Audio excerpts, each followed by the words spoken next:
Most people think I can't negotiate my terms of the contract. People don't want to appear to be difficult. And that really is a small company mindset, because no big company does that. No advanced company does that. If you're not negotiating your contract, they don't think that you're easy to deal with. They actually think that you're green.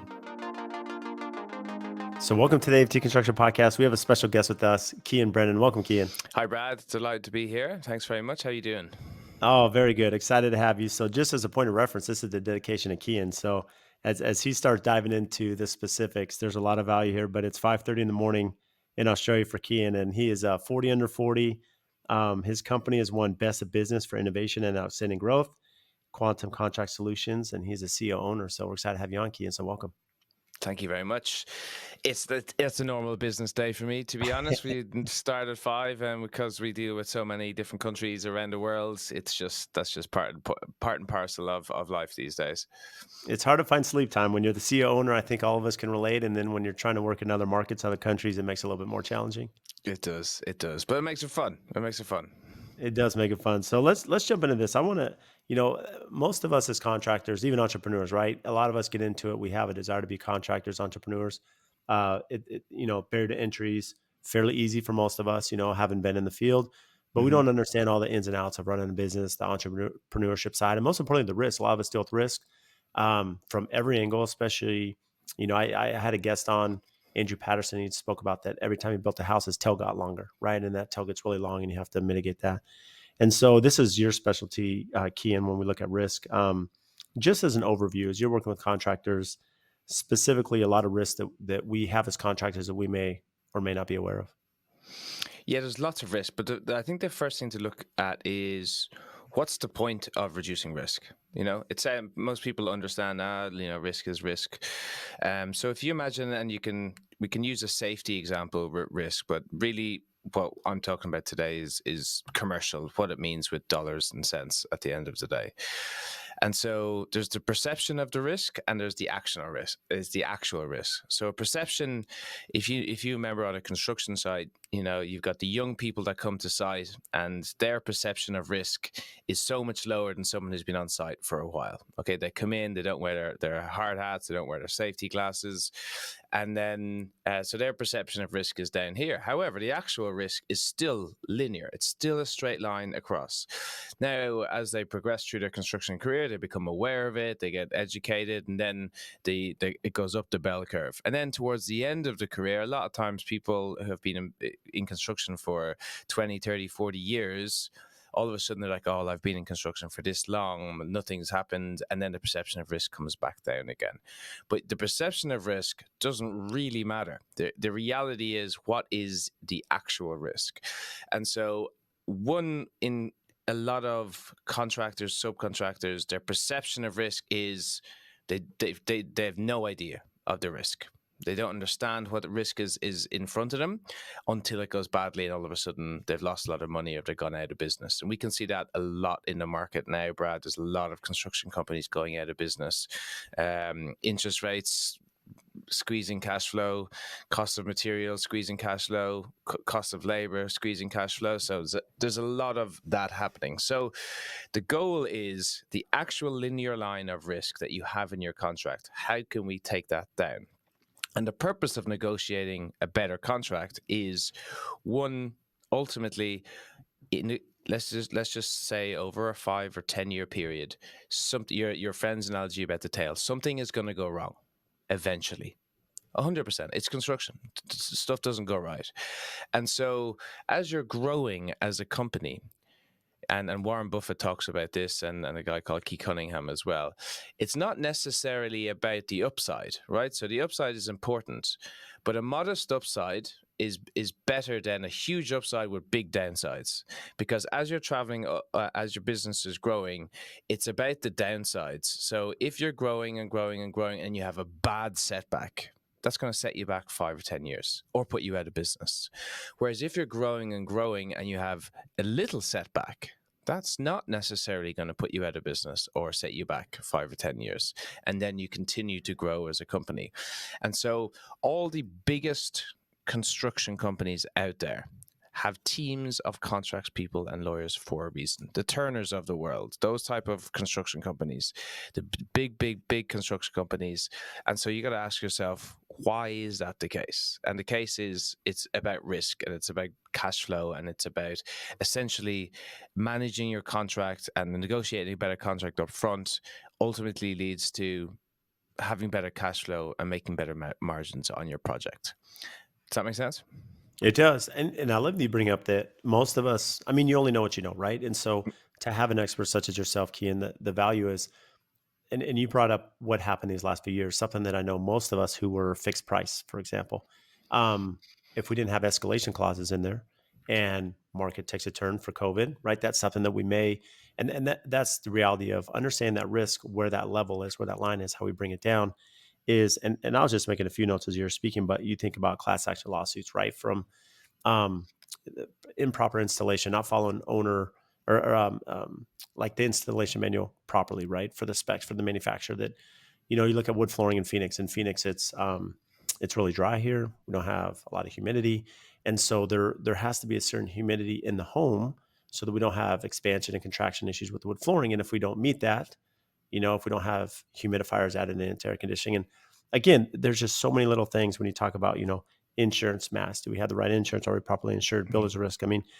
these are things that essentially you're counseling with your team, with your clients to say, hey, these are aspects of the contract we need to look at that protect you as the builder. So then in case there is an issue, you have some protection. Yeah, 100%. The escalation example is a perfect example. So if you provided any kind of steel, or if you were, let's just say you were a steel fabricator, and you're locked into a lump sum contract, the cost of steel increased by, at maximum during that period, 60%. So I don't know what sort of business you can be to absorb a 60% increase, right? But if you are, I want to be in it. But ultimately, that's a huge issue. And so without the proper escalation clause, that's a real issue. And so the risks really are, there's a couple of big risks in a contract. And the big ones is your overall liability, your termination clauses, and consequential loss or loss of profit. So let me just go through those quickly. They're the kind of big three ones we like to look at. So you've got every time something happens, there's an element of liability. And so what is the overall aggregate liability for the contract that you're signing up to? And so oftentimes, more often than not, it's unlimited. So if your contract value is, say, $2 million, and something goes wrong and they want to take you to court, they can sue you for way more than $1 million, essentially. Now, there is a few little changes to that, or a few little little details around that. But if you cap your liability at the contract value or half of the contract value, the most they can come after you for, provided that there's no misconduct and you've not done anything illegal, is the contract value or half of the contract value. So again, if we look at that 5 to 10 year period, and we know we've capped our aggregate liability or our total liability for each single contract, you know that your maximum exposure is X, Y, and Z. Insurance companies like that.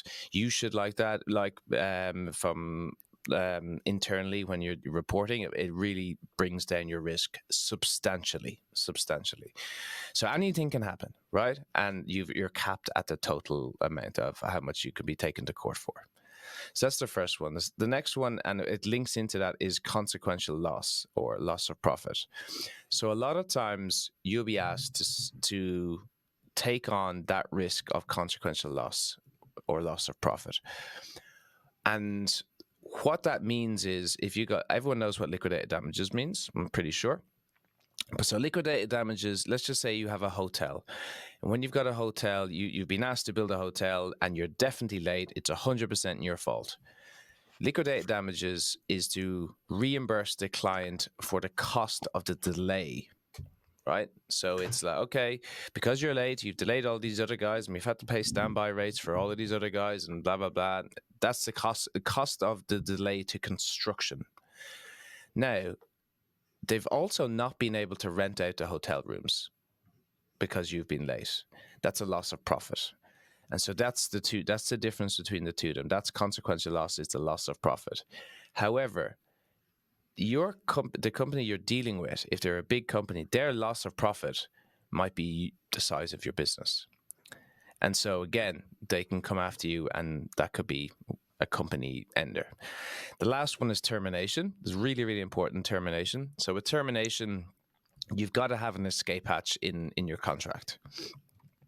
Oftentimes, if you look at the termination clauses, that's all you really have to do. You got to go into the contract, look at the termination clause. How do I get out?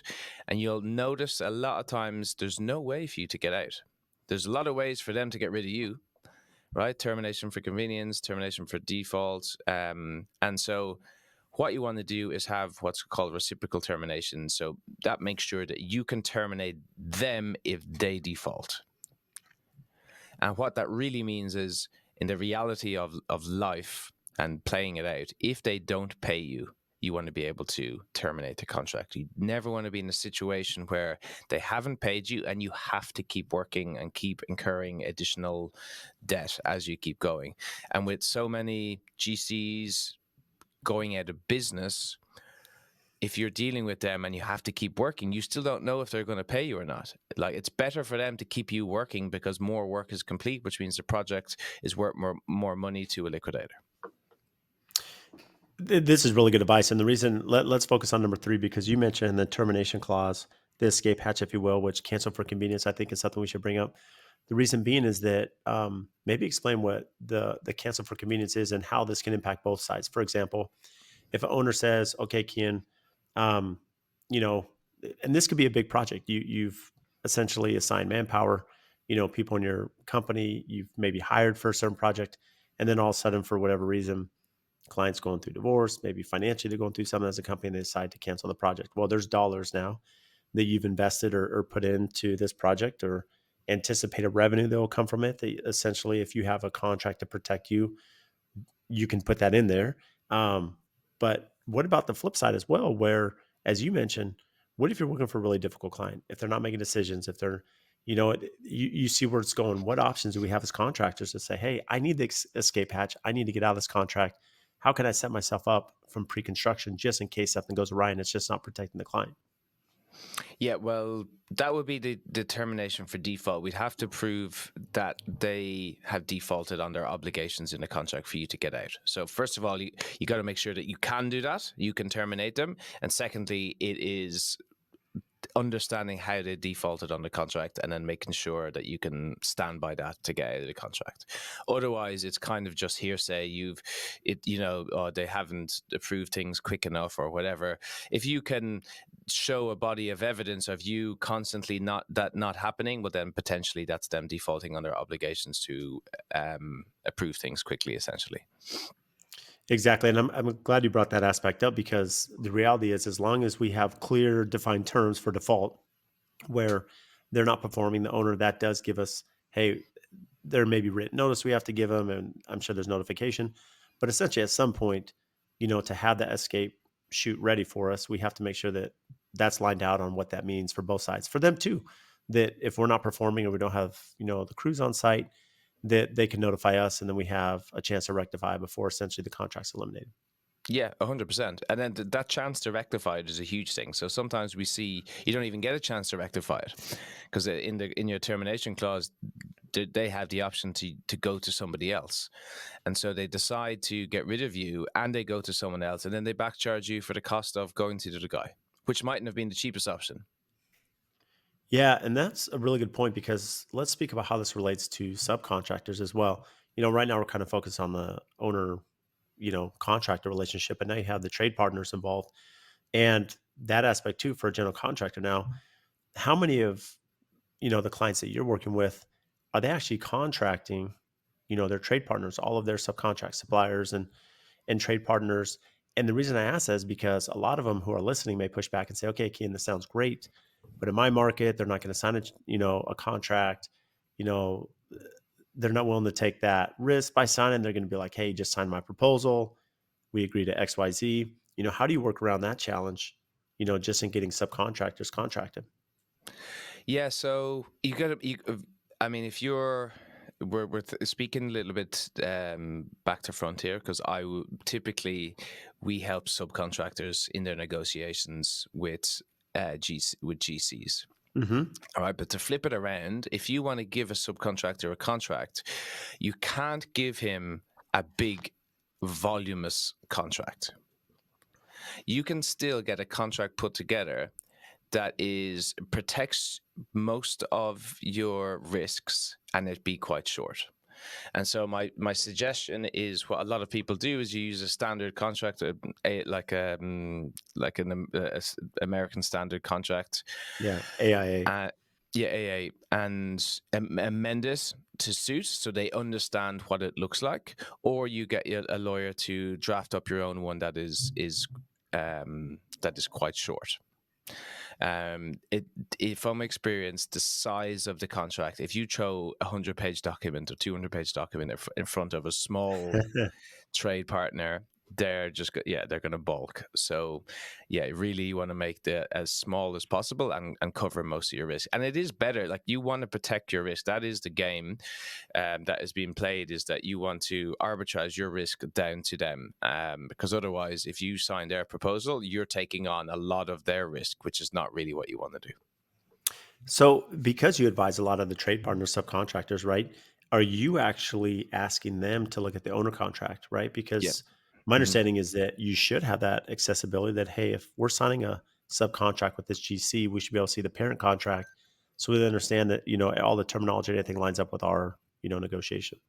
Well, that's a good point, right? And so yes and no, right? So the first thing we always say is, because if we're dealing with a GC, we say, firstly, hey, we have a contract with you, not with the owner. Right. You're engaging me, right, to do this work. So I don't really want to see any reference to the owner. And in particular, I don't want to see any reference to the owner's contract, Like right? So pay when paid. yeah, something like that. Hey, pay when paid. But pay when paid is illegal in most of the rest of the world. So it's an absolutely horrible contract. So paid when paid is awful. But again, sometimes you'll have a section of the contract that says, regardless of what anything in this contract says, the owner's contract supersedes this contract. And so anything like that you don't want in the contract, because it's so broad. And then if they say that you have to do that, then you want to see the owner's contract, because you want to see the risk that's in the owner's contract that you're actually signing up to. So you're right in both. Initially, you want to say that I'm only dealing with you. I'm not dealing with the owner. Therefore, let's get rid of the owner from the contract. We can reference the owner as just for an FYI, but not referencing his contract, and make it specific to the work that we're doing. And then that's the first thing. The second thing is, if it has to be in there, you want to see the contract, and then basically, yeah, what tends to happen is a GC might have not negotiated a great contract for themselves and are pushing down terrible terms onto you. And then you might want to reconsider taking a project in the first place. Yeah, and I think the value, as you mentioned, is that so everyone understands the spirit of this conversation is as a trade partner, as your contracted GC, you want to make sure that no, our terms are with you. You're essentially my client. I'm not going to be speaking to the owner themselves. It's not pay when paid. Like, here's how we're going to make this so it's amicable between us. The reason I bring it up is because I know, for example, in Arizona, if the owner is not holding retention on me as a general contractor, I cannot hold retention on my subcontractors. I mean, it's illegal to do that, right? That it's working on one side of the ledger, if you will. Mm-hmm. And that's why it's important, because I know that some GCs have pushed that. Like, they hold retention on their subs, but they're not having retention held on them by the owner who's paying the bills. And so that's the value too for, I'm sure you, Cian, as you're going through this, to say, hey, why are you holding me in retention and you're not having it on this side? And so there's definitely some value to looking at that, because now you're making sure that everything is flowing properly. Yeah, 100%. I don't really have any comment here. That's right on. Yeah. So maybe talk about this. When you talk about risk, the consequential loss is interesting. So liquidated damages, as we understand, like, if it's very often in commercial. I've had a couple residential clients that have put LDs in my contract, and depending on the project and negotiation and timeline and stuff, we may be okay with that. And right now I have one right now that we're okay with. But the reality is we have to understand as contractors that there is a cause and effect. If I don't finish this project by this time and it's my fault, there's dollars that are cost. If Walmart, I'm trying to open a Walmart, or you mentioned a hotel or restaurant, Kian, I mean, there's lost revenue for every day that that's not open. Hmm. Walmart, especially, from my commercial background, you build a Walmart, they're going to put some big liquidated damages because they have all their trucks ready. They're essentially sending hundreds of them down to the store. They're going to furnish it. You got to be done and ready. Um, how punitive can it be for a builder to have that consequential loss, a loss of profit, in addition to LDs? I mean, is there a max? You mentioned that, with the liability, you may be able to negotiate that. That was kind of step one on maybe you're Hmm. capping it at some amount. But Hmm. how does that consequential loss play a role, and how should we, mitigate that as builders? Well, as a builder, you should have, in my opinion, what I would do and what we do in a company is that your stance as a company is we do not accept consequential damages. Just full stop. That is one of our, and then if you want to use good language, you can say it's one of our commercial principles that we do not accept consequential damages or consequential loss or whatever it's called, loss or profit. They change in every contract. So that'd be the first thing. With liquidated damages are fair, right? Because if we look at where liquidated damages came from, was before they existed. Every time a damage is putting someone back into the position that they were in before they dealt with you. That's damages. And so every single time you were engaged or you worked on a construction project and you were late, you would have to go to court. And both parties would go to court. The owner or the whoever was the top in line in the contract would have to take the person below him to court to recoup his money that he lost because of the delay every single time. So they came up with this liquidated damages, which is a genuine pre-estimate of what the cost will be. So if that does happen, then we don't have to go to court, and we've already agreed what the cost will be. So that's the purpose of liquidated damages. So liquidated damages in general is fair because you're just putting them back in a position that they would have been in. However, sometimes they're not fair. Sometimes the amount of liquidated damages is over the top.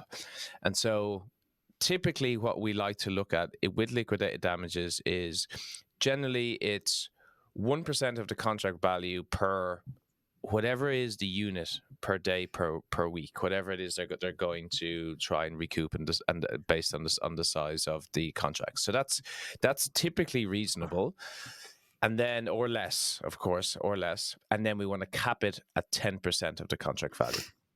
So LDs in theory would be 1% per day or per week, capped at 10% of the contract value. So again, then you're fully aware of your risk, you fully understand how much you're up for, and hopefully in either situation, if it goes very, very wrong, you're still not going out of business. How, in your experiences, you're working on the negotiation side for LDs to be essentially a cap of 10%. Have you ever had pushback? With a cap of 10%, we always have pushback on these things. It's how you approach it that gets it across the line. So of what we put forward, about 82% is our average of what gets approved. And so it's about how you phrase it in your documentation. So typically you're going to get a bid, you're going to bid for work. There's going to be a section where they go, what are your departures or clarifications to the contract? It's in there that we're dealing with these particular matters. And so, yeah, you And will get pushback. You might have to be a little bit more, you might have to be a little bit less, but that's what we're aiming for. And to be honest, most of the time we get it. it's interesting because essentially, Kian, what I've realized, especially in my career, is that um, there's definitely an aspect to running a business to have the understanding you've made the mistakes, the pitfalls, and you're going to learn from them, and you're going to, you have that, you know, essentially that information to recall as you're going through the sales process, negotiation.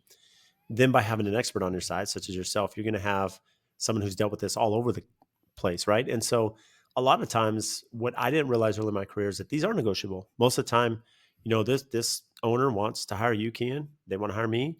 Um, there's definitely protections in there. Essentially, contracts are just divorce agreements because Mm-hmm. ideally we never use them. That's the goal. That'd be But great. yeah, but the divorce agreement is real in case that happens. If it happens, we have to have protection. So the reason 82% is interesting, you bring up that statistic that you actually track that. I think that's really interesting because I would imagine that there's a lot of things that you're redlining and checking, and so 82% is really high. So there's definitely um, some validity into the information you're providing and the theory behind it and the reasoning to where it can be negotiable. That 4 out of 5, essentially, they are approving those. Yep. And so I mean, we've got lots of employees in the States, and this is entirely accurate for the States, and that most people think I can't negotiate my terms of the contract. And so our stats show that 82% of what we put forward gets approved. And so firstly, hopefully that breaks a belief that you can't negotiate. Or if you can imagine how much risk is being reduced by getting 82% across the line, like it's a massive. And particularly if we get some of those big company enders out of it, like it's many times the risk has been reduced. But people don't want to appear to be difficult. They don't want to appear to be someone who's going to be hard to deal with. And that really is a small company mindset, because no big company does that. No advanced company does that. And so really, if you're not negotiating your contract, they don't think that you're easy to deal with. They actually think that you're green, that you don't know what you're doing. This is your first big project. Whereas if you go back to them and in a professional way say, because of my insurance, I can't do this. Because of my commercial principles, I can't do this. And a lot of times that's true. A lot of times your insurance is not going to pay out based on the contract that you've signed. Fact. So if you're able to lay out those things in a very organized manner, in a way that is kind of what we like to say semi-submissive, in that you're asking permission, here's the reason we want to get this out of contract, it doesn't make sense, can we put this in instead? Whereas if you go like, remove this, put this in, and this is absurd, those type of things are never going to get you to where you want to get to. Does that make sense? Yeah, this is fascinating, Keem, because you actually said something that I've never heard interpreted this way, or at least understood this way, is that you mentioned that especially when you're dealing with a savvy client or someone who's experienced, if they're negotiating with a contractor and a contractor doesn't push back, they may look at them as novice, green, rookie, if you will. And a lot of us, maybe on the other side of it, as we're preparing, our pushback, we don't want to seem difficult. We want to win the job or we want to get it, and we'll do whatever it takes without really understanding, as you mentioned, bringing down that risk level. And that's why there is value to say, no, this is exactly why we do it this way. We're tried and true. Here's our record, and we stand behind it, because I would imagine that as you're dealing with contractors, a lot of them are thinking, well, if I push back, they're going to think that I'm confrontational or I'm challenging, or why am I obsessed about this? Does it mean I'm not going to perform or step up to it? I'm sure you're dealing with that mentality as well. Yeah, for sure. I mean, these are beliefs that need to be broken. And then in the post-award phase, people can think again. The contract will say very clearly, if you don't submit a notice or change order, we're not going to get your by these times, your change is not going to be approved. If you don't submit a notice and then an extension of time, your delay is not going to be approved. And so by not following these things, you're putting your own company at the massive risk. And people think again, I just want to work it out man to man, face to face. And that's one of the big things we've seen in the last, to be honest, 15 years in specifically, is that the construction industry used to be very personable. I'll just sit down with the guy and we'll work it out. Okay, that is not the way it is anymore. And the reason that it isn't that way anymore is because even smaller construction companies have corporate governance technology now that the big companies used to have back in the day. Whereas if you submit a document into them for a change order, they're going to have a document on their side that says, have they complied with the notification provision or not? Have they did they submit it within 3 or 4 days? Whatever it happens to be. There's a box that has to be ticked. And if they can't tick the box, it gets rejected. So you got to know that these companies now are, even smaller companies, are a lot more advanced than they used to be, which means that all of a sudden it's not a man-to-man thing anymore. It is, you need to do the contractual thing exactly as the contract says. I mean, relationships are still very important in construction. Of course they are, but they're just not as important as they used to be. They need to be taking in tandem with the contract. It's really interesting, and you brought up looking back at the contract was really interesting because you made a comment about sometimes the insurance companies won't even insure you based on the contract you sign. Oh, How they'll how insure often? you. Sorry, this is a point. This is a real problem of mine. They will insure you. They just won't pay you. And essentially that's what I mean when you say they won't pay you. I mean, break that down so that we understand what that is, the difference there. That they will insure you and they're going to collect the dues and premiums and so forth. But when the incident happens, Yeah. they're not going to step on pay. So maybe explain, Yeah. the So difference there. so you're going to sign up for some sort of insurance, right? I don't know, public liability or whatever it happens to be. And the policy itself will say something like we'll pay out based on you signing a contract that has these things, or if you sign a contract that has these other things, that there's too much risk in the contract, then we won't pay out because you've taken on too much risk, which I guess is reasonable enough from their point of view, but they just never say that. You just sign what you think is your insurance. You think you're fully covered. And then something actually happens and they'll go, okay, well, you signed up to consequential loss and we don't insure for consequential loss. And you're like, what? Or something like that, right? You have to go into it. There's so many different examples that you have to go in and look at your insurance policy, and you also need to go in and look at the contract itself. So that is a big deal because none of us want to be in a situation. The insurance companies don't want to pay you at the end of the day. They don't. So that's my view. So, do you ever see or recommend that, especially because a lot of these insurance companies, they can be difficult. There's a lot of language that maybe we think we're protected to something to some certainty, and I know this is. I don't want to sidetrack this too much, but I think the value is my experience has been, especially if you have a good broker or a good agent that's working with you in your company, they're going to review, Mm-hmm. contracts. They're going to review trades that we're hiring. They're going to review, different terminology. How often are contractors sending those contracts to their insurance companies for review to say, hey, just take a look at this, to make sure there's nothing that causes you, any heartburn? A lot of our clients do, to be fair to them, but a lot don't. And the thing is, they'll do it for free Yeah, most the insurance times. companies will. They'll do it for free. So just do it. Just so go, here's a contract I'm about to sign, basically, right? And then say, just confirming that this is in compliance with our policy. That's all you need to do. They'll do it for you. So, two-part question here, because you mentioned this earlier, especially as you're working with trade partners, that when you're dealing with a contract, and let's say there's a default or they're not performing, well, if the general contractor, the owner hires somebody else, brings them in and then back charges them, this can get really messy, right? That they didn't have a chance to fix their work. I know a lot of Mm-hmm. general contractors, there's all of us across the board have got to an end of a project. The relationship went sour for whatever reason. Client doesn't Mm-hmm. want to pay. They don't want to pay the last Mm-hmm.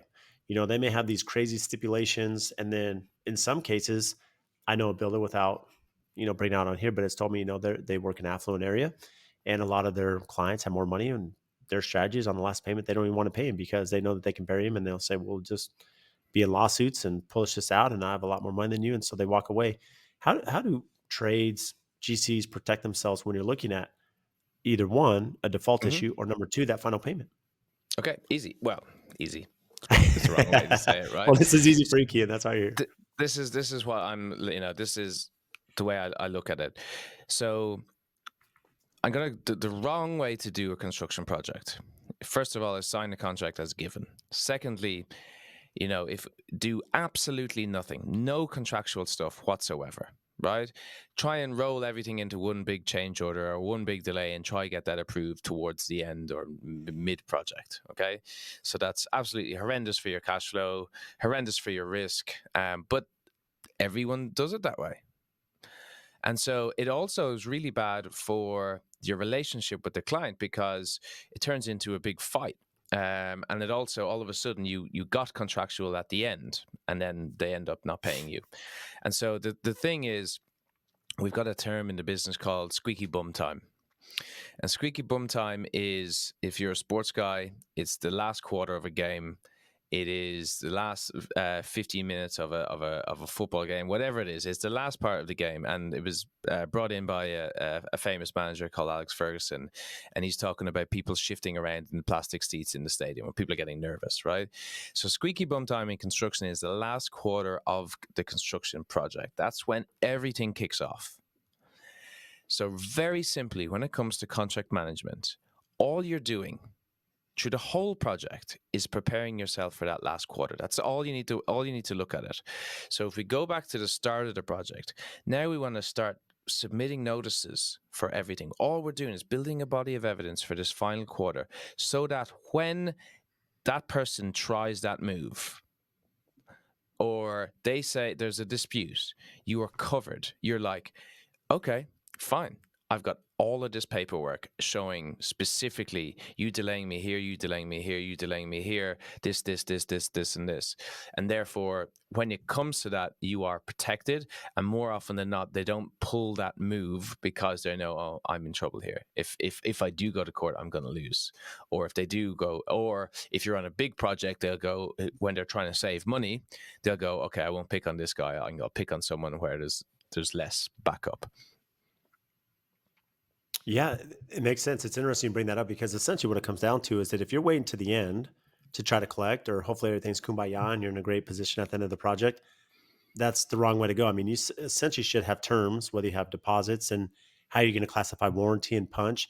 We've spent a lot of time with this in our contracts to really walk the client through the process. Here's how we're going to determine warranty. Here's how we determine punch. Here's how we assign values to it. Here's how that's paid, as we get to the final punch list and we do our own walkthrough.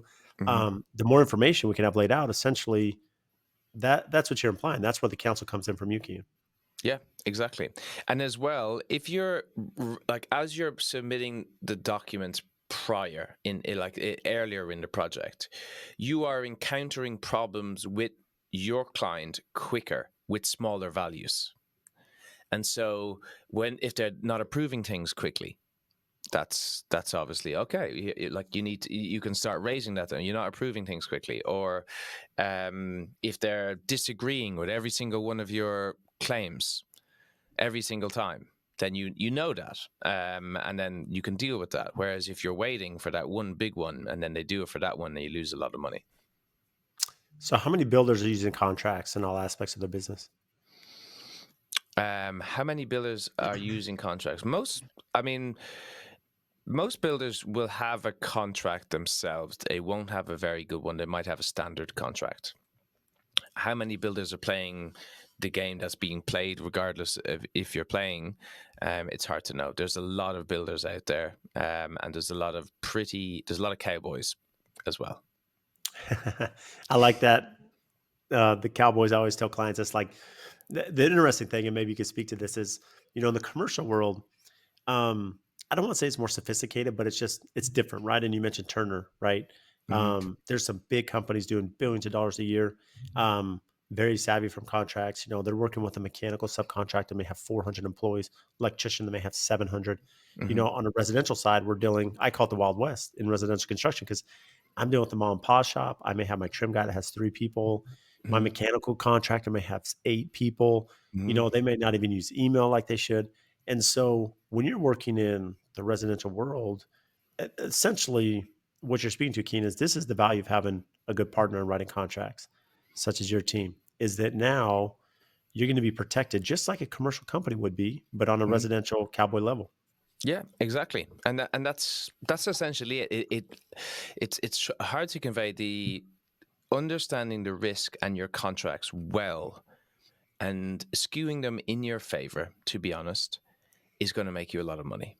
Because if you're able to play the game that Turner play with everybody else, except you can play it on your residential projects, that's going to, over time, that's going to cut. I mean, if you're ever playing, back in my university days, it was poker was very, very, very popular. And so the general thing in poker is your Texas Hold'em, you get 2 cards, and you get, you can get good cards, you can get bad cards. Essentially, if you only played the good cards, over time, you would always do better than someone who was very risky and throw stuff into the pot. And so that's what we're saying is if you just play the best possible cards over time, the statistics will come around and work in your favor, and eventually you'll make money. So how did you get into contracting? I got in via okay. So basically, I went dark side. I went owner side for most of my The career. dark side. I like that. And so my grandfather was a contractor. When he died, there was a news article that said the man who built Galway, which is this place in the west of Ireland, and the advice from him and the advice from my father was don't become a contractor. It's right. You're better off going owner side. Go get a degree. Go that side. It's more sustainable, and So I did that, and I worked for some of the biggest companies in the world: Chevron, Shell, and then a consultancy that helped these guys develop specific strategies around contracts to essentially make more money on projects and to push the risk around the place.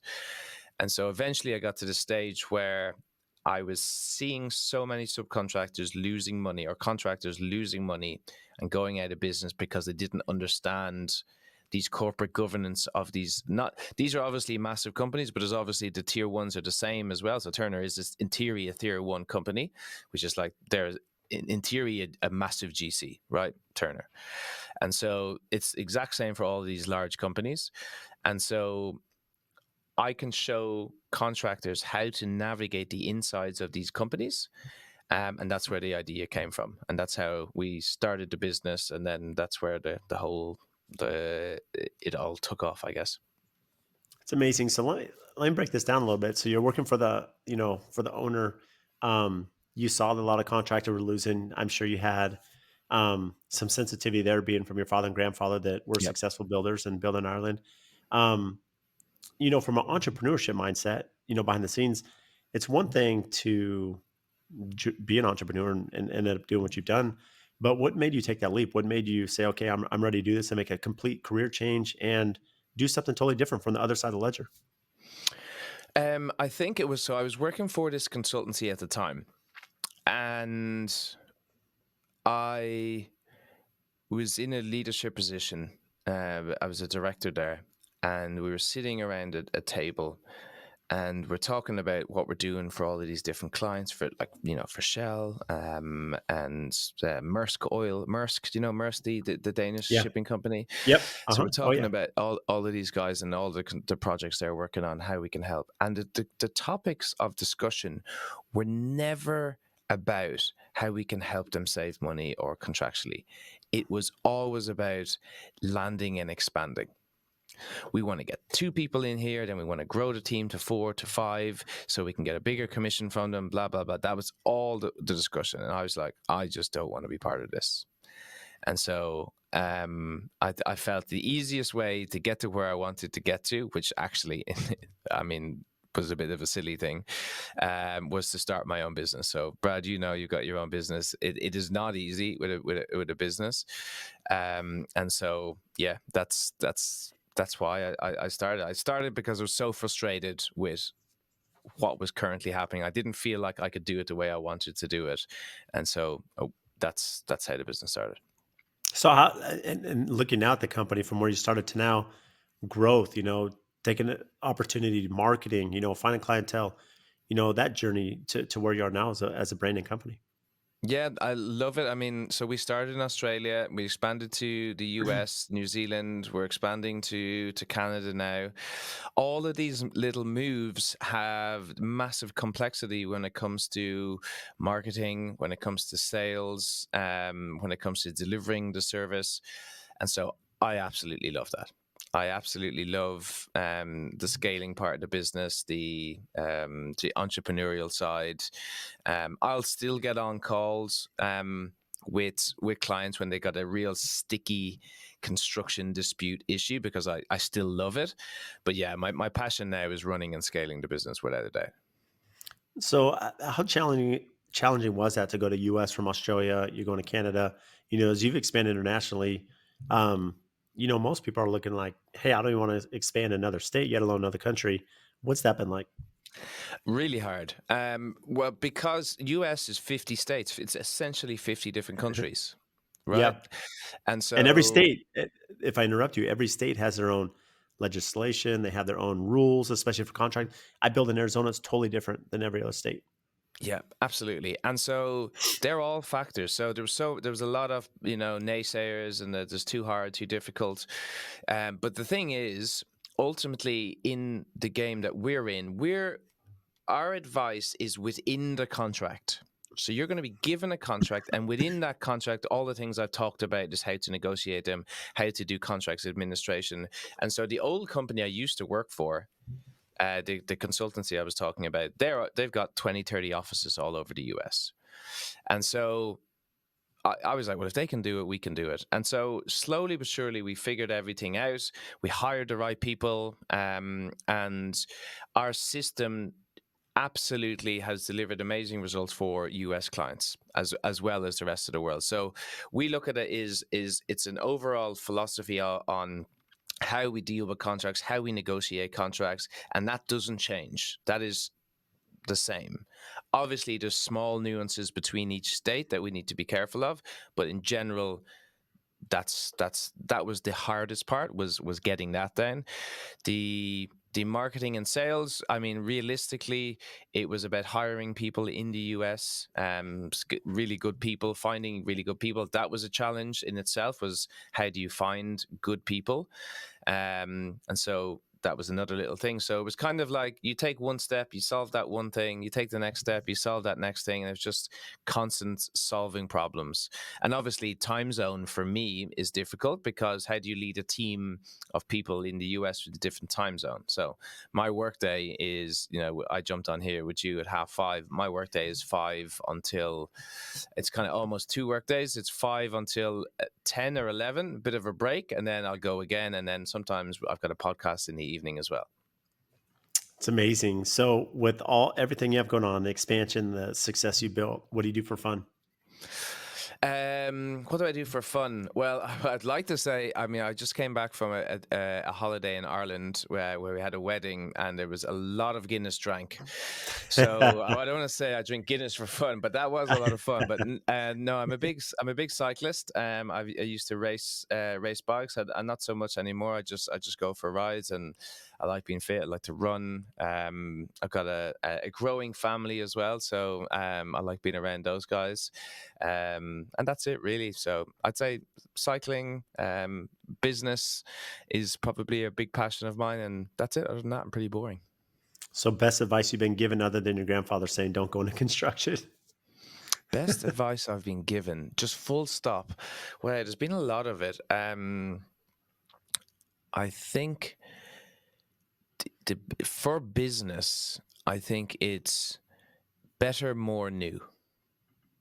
Always concentrate on doing what you're currently doing better. Then if you got that nailed, then do more of it, and only then go to new. So many people go to new very quickly, the shiny object syndrome, as they call it. So I find concentrating on what we do and making it better and better and better, incremental progress, constant improvement, that's actual success. That's how you really do it in the reality of the world. Well, I had to write this down. You said better, more new. So do better, then once you're there, do more of it. And then essentially then you can expand or Yeah, do you new. can do. Only then can you give yourself permission to do something new. Where people and the problem for entrepreneurs is when you start a business, you get rewarded for doing something new and changing things, and then you really learned the wrong lesson, unfortunately, because you did have success by doing something new and you were rewarded for that by having some smaller success. But to scale the business is not doing more new things, it is doing what you're currently doing better and at bigger volumes.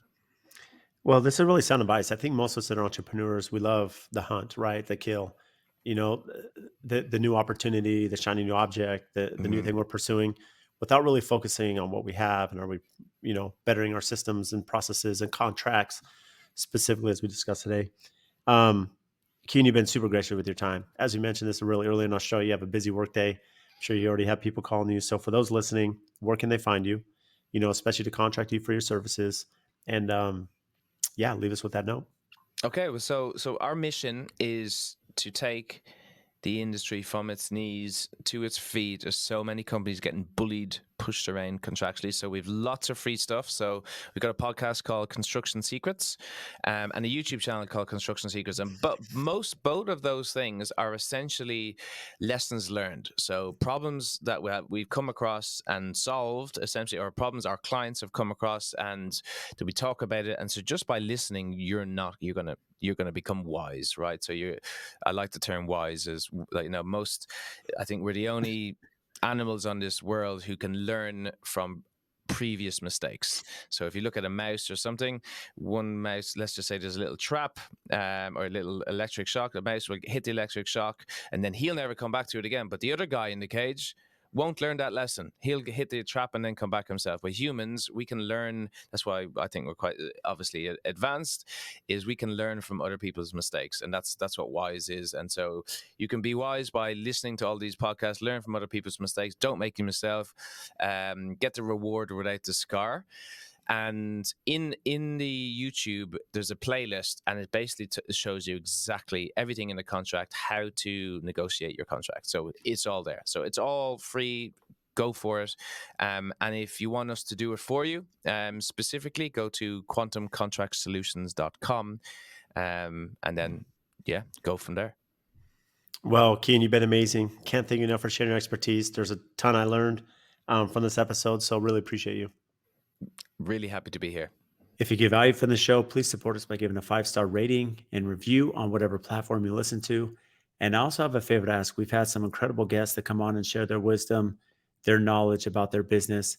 So if you have friends or family members that could benefit from those episodes, please share it with them, as well as any other business owners that you're networking with that could get value from the podcast or certain episodes. Please share those as well. Again, subscribe, make sure you're following. Any questions that you have, topics. We've had listeners reach out about certain guests that we should have on the show. Again, brad.l@aftconstruction.com. Email me for topics to address, guests that we should have on, and even if you think you'd be a great guest for the show. So again, thank you for all your support, and we'll see you next time.